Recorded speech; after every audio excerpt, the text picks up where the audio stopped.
Assalamualaikum warahmatullahi wabarakatuh. Perkenalkan, saya Ferawati dari PPG Calon Guru BK02. Pada kesempatan kali ini, saya akan mengulas mengenai asesmen di ruang kelas dalam mata kuliah pemahaman peserta didik dan pengajarannya.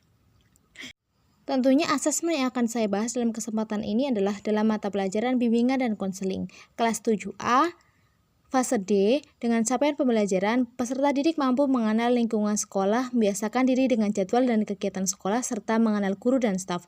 Tujuan pembelajaran yaitu membantu peserta didik mengenal lingkungan sekolah, membiasakan diri dengan jadwal dan kegiatan sekolah, serta mengenal guru dan staf. Untuk materi ajar atau topiknya adalah adaptasi sekolah baru. Jenis asesmen yang digunakan adalah asesmen sumatif dengan bentuk asesmen soal tertulis.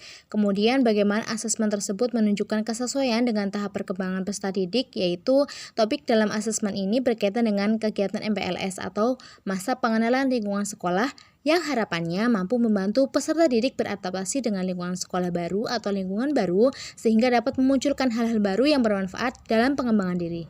Sesuai dengan SKKPD SMP pada aspek perkembangan landasan perilaku etis, peserta didik diharapkan mampu mengenal alasan perlunya menaati aturan atau norma berperilaku, memahami keragaman aturan atau patokan dalam berperilaku dalam konteks budaya, dan bertindak atas pertimbangan diri terhadap norma yang berlaku. Melalui asesmen terkait dengan MPLS ini sangat sesuai dengan tahap perkembangan peserta didik dilihat dari kebutuhan akan mengenal lingkungan untuk menghasilkan sebuah pemahaman dan tindakan yang sesuai dengan norma dan peraturan yang berlaku di sekolah.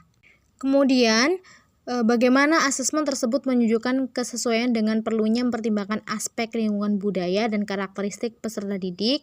Dalam hal ini, guru BK melakukan asesmen sumatif dengan memberikan soal-soal yang berkaitan dengan sekolah baru seperti nama kepala sekolah, alamat sekolah, nama guru mapel, nama wali kelas, semboyan sekolah, budaya yang ada di sekolah, program sekolah, dan lain-lain.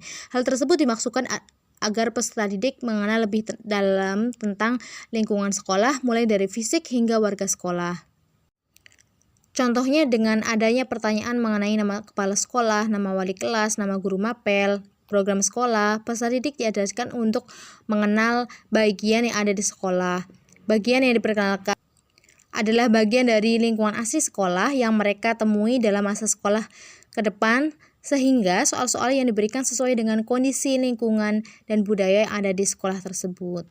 Selanjutnya, bagaimana dalam asesmen tersebut menunjukkan kesesuaian dengan kemampuan peserta didik.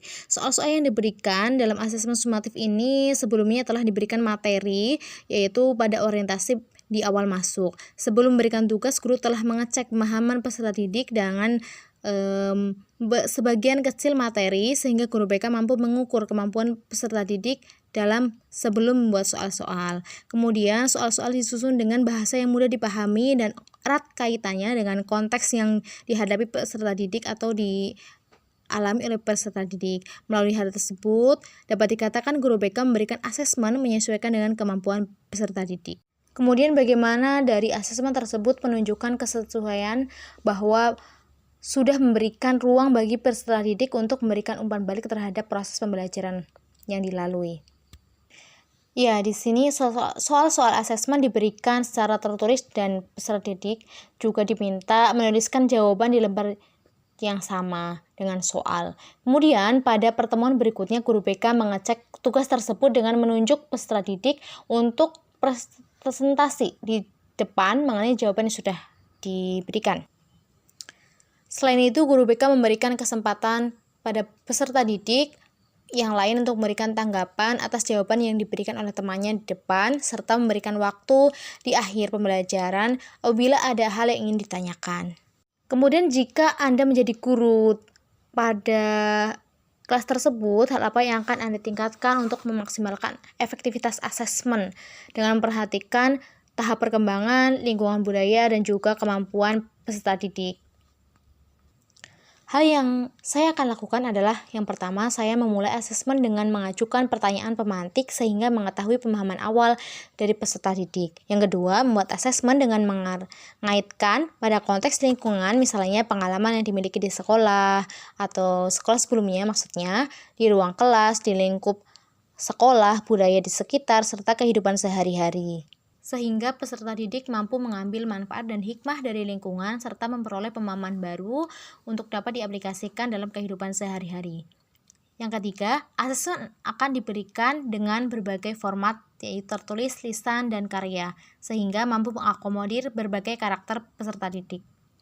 Yang keempat, pemberian asesmen akan saya sesuaikan dengan tahapan perkembangan peserta didik dan kebutuhan pada saat suatu tahap perkembangan. Contohnya, kelas 9 diperbanyak asesmen yang berkaitan dengan topik karir dan juga studi lanjut.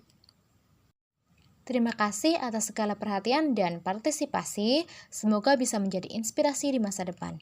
Demikian yang bisa saya sampaikan. Wassalamualaikum warahmatullahi wabarakatuh.